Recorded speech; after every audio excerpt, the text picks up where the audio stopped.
Hi, everyone. My name is Ethan DuBois, and today we're going to be discussing my Exam 1 oral presentation for animal behavior. In this presentation, we're going to go over some of the things we've learned this semester up through this point. So to begin, we talked about Nico Tinbergen's 4 questions. And the first question he asked was, how does the body perform and produce a behavior? Oftentimes, this is triggered by sensory systems or hormones, but occasionally there's some other factors involved. This is approximate behavior because there's no fitness involved in this type of behavior, or there's no fitness advantage involved in this type of behavior.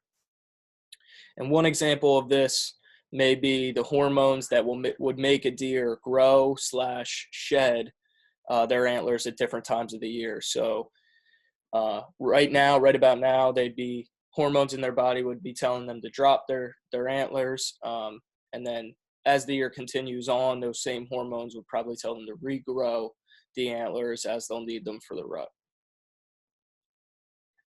The second question he talked about was developmental. How does a behavior develop, and what influences it at various stages of life? This usually involves genetics and developmental mechanisms, and this too is approximate behavior. There's no fitness link to this type of behavior. And an example of this would be as individual deer age, if they're male, their antlers will grow larger, and this this ties into the life stages and the developmental mechanism of deer. So the third question he talked about was function. How does this behavior help an animal survive and reproduce? And what fitness advantage comes from this behavior? Because of that, this is an ultimate behavior.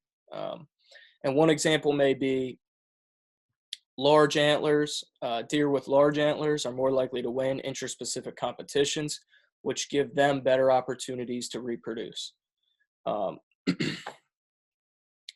These antlers often have a fitness benefit. Maybe they stop competition altogether, and a younger juvenile male realizes, hey, I'm going to lose, and backs out. And there's a real advantage to older individuals having large antlers. They really get access to most of the females and have a greater ability to mate.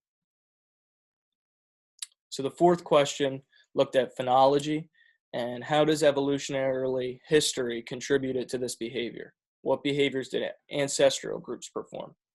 This is also an ultimate behavior because it deals with fitness and reproduction.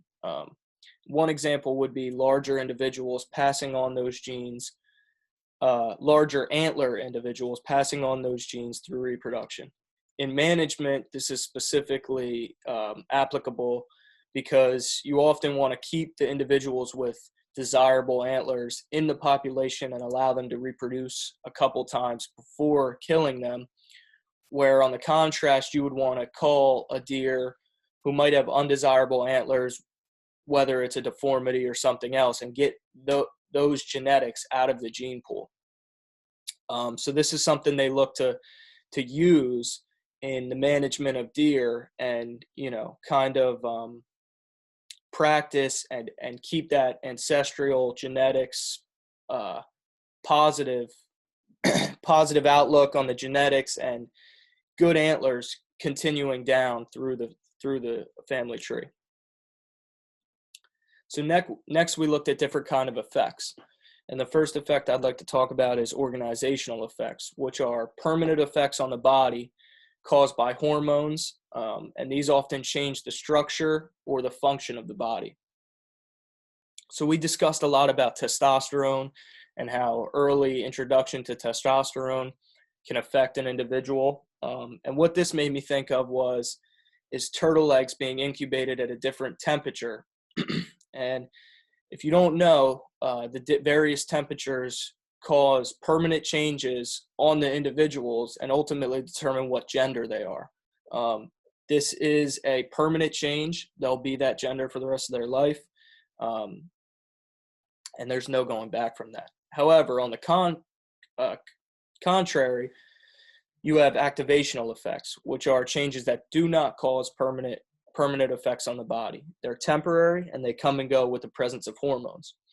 So like we talked about before, this could be hormones telling a deer to grow or drop their antlers at different times of the year. However, when we were discussing this in lecture, what came to my mind, and I think we talked about it a little later in the course, was some bird species flaunting and doing their dances during mating to increase their opportunity to find a mate and reproduce. And this is, again, caused by hormones. It's only activated at certain times of the year. But during those times, these individuals will do these dances and flaunt their feathers to try and increase a mate. And then during the rest of the year, they'll be absolutely normal and you won't see these type of behaviors. Then we got into the different types of studies individuals can do. And the first took a look at longitudinal studies, which provide a look into data and how it changes over the course of time or other factors.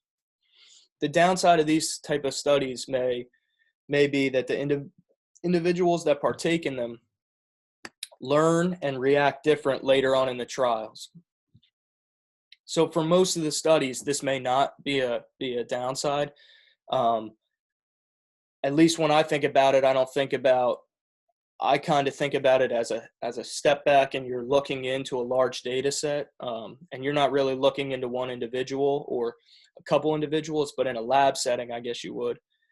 So the example I think about is collecting and analyzing data on the size of grizzly bears over the course of 50 years in Wyoming, and which would allow you to make an assumption of maybe bears are staying the same size, maybe they're decreasing in size or increasing in size, and what's causing those different changes. The second type of study we looked at was cross-sectional, which provided a screenshot of a population at an individual time. This could be a day, a year, a season, and this might be looking at two groups and comparing them.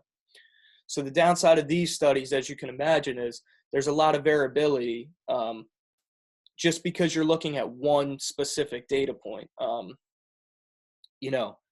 things could have been different in the two areas or for the two groups on that specific day or time of the year, which could really cause a lot of different changes that you may look at and think I can see a correlation, but there might not actually be one.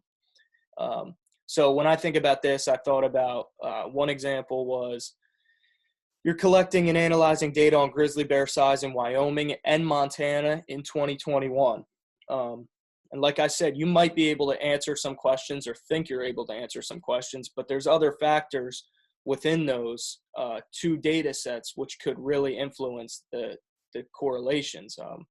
You could have had a lot more snow or bad weather in Wyoming one year, or resources could have been particularly good in Montana in 2021 and not for the other one. So you have to take that into consideration when doing a cross-sectional study. Then we got into discussing different forms of communication. And one of the forms of communication was cooperative signaling. This is a method where both the sender and the receiver benefit from. So one example of this may be a species that uses coloring, like the poisonous dart frog, to send a message which communicates, don't mess with me, I'm not edible, I'm poisonous. So this benefits not only the poisonous dart frog, but it also benefits the predator, as they don't eat them, they don't mess with them, they can move on with their day and live. However, on the contrary, you get dishonest signaling. So this is a dart frog that's not poisonous. So it sends that same message like, hey, don't mess with me, I'm poisonous. And the sender is protected. They get a net benefit. However, the receiver thinks, I shouldn't mess with them, they're poisonous, I'm going to continue my day. However, it was a dishonest signal. So they actually take a net cost because they're not really poisonous. They could have ate them and got energy and had resources. So then you get into incidental cues, and this was a topic that I found really interesting. We went over example regarding mosquitoes, and I never knew that that was actually the reason mosquitoes were attracted to us, the CO2 that we breathe out. But this is a form of communication which costs the sender for making the call. They're doing something to give off this cue, and the benefit is received by the receiver. There is a net benefit for the receiver. But oftentimes the sender doesn't even know they're giving off these incidental cues. So one example of this is something I do most summers, and when searching for bog turtles, which is a really cryptic species, they're often under the mud or in thick vegetation and whatnot. They're really hard to find. I've had situations where I couldn't necessarily see them, but I heard them moving around in soft rush and whatnot. And you can kind of get an idea of, hey, they're somewhere in here. They don't know they're giving me that. They're just walking around foraging or moving. And I'm getting a benefit because I figure out where they are. So the last type of communication is probably the most difficult and rare type. This is spiteful signaling, where both the sender and the receiver see negative effects. This is a rare form of communication, like I said, and I had a real hard time when researching this, finding, an example or just finding some more information about it. But what comes to my mind is what maybe if a human were to take something that they don't want, just so someone else can't have it. So both see a net cost. And while this has been hypothesized in some species, there's no concrete evidence found to date. What I kind of thought about in my mind when I was thinking about this is some forms of interest-specific competition. Although one party comes out with a win, there might be injury, and there might be different types of things that ultimately hurt that individual, even if they won. So in my mind, I kind of just associated with both parties coming out with a net cost. And like I said, there has been no concrete evidence to point that species do this. It doesn't make a lot of sense for two parties knowingly to take a cost. So lastly, we got into a paper discussing polar bear foraging on common eider eggs, and I really thought that this was one of the coolest and most interesting papers I've read.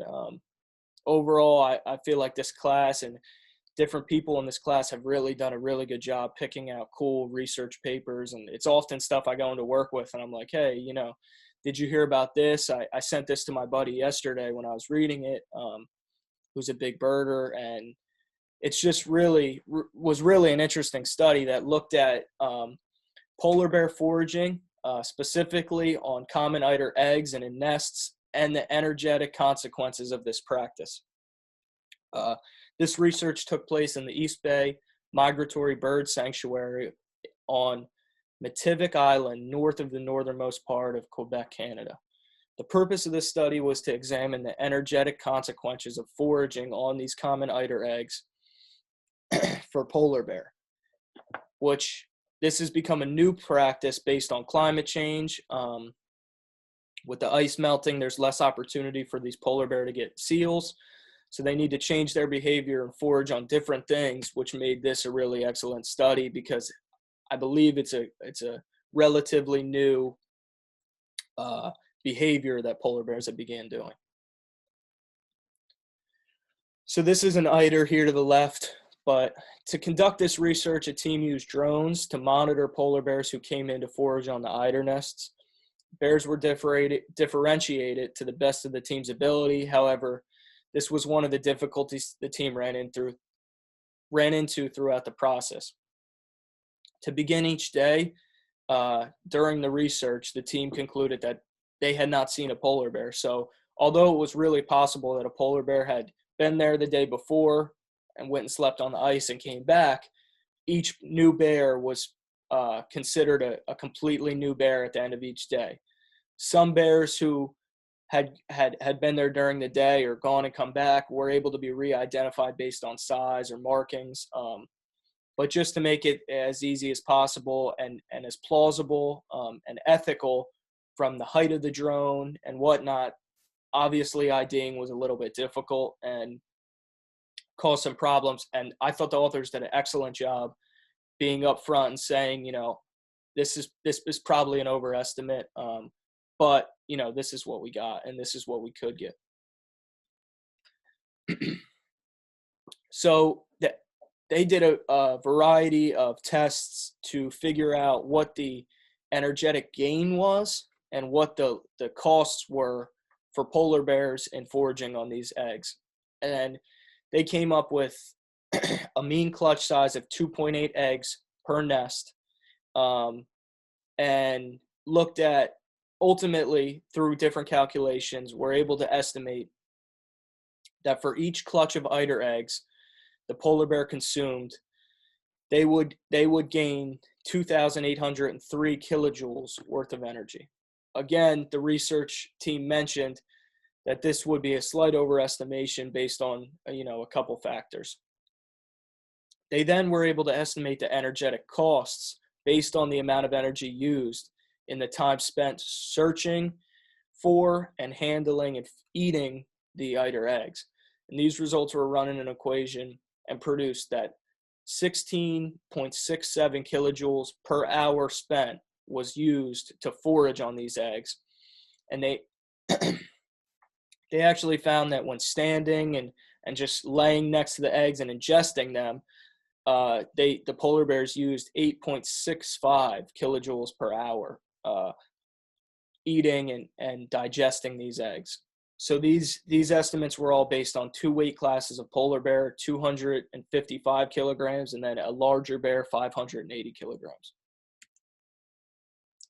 So they came up with a few main findings in this paper, and ultimately, settled on more research needs to be done on a larger spatial scale.